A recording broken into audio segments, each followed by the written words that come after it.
أنه شعب واحد من الناحية الجينية. 97.5% من جينات المصريين مسلمين ومسيحيين واحدة. شعب واحد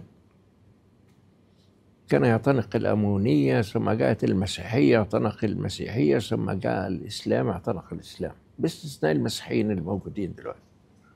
إنما شعب واحد. والشيء الجميل والعجيب إن من 90 سنة فاتت واحد اسمه ستامب قال المشكلة في مصر ليس في غزوها، إنما في كيفية الوصول إليها، لأنه نادرا ما تجد شعبا متماثلا في شكله الظاهري بل في طباعه وأخلاقه ومزاجه مثل الشعب المصري. وقال بالرغم من الغزوات الكثيرة التي مرت على مصر طوال 2500 سنة، إلا أنه كان تغييرا في الحكام ولم يكن تغييرا في جنسية مصر.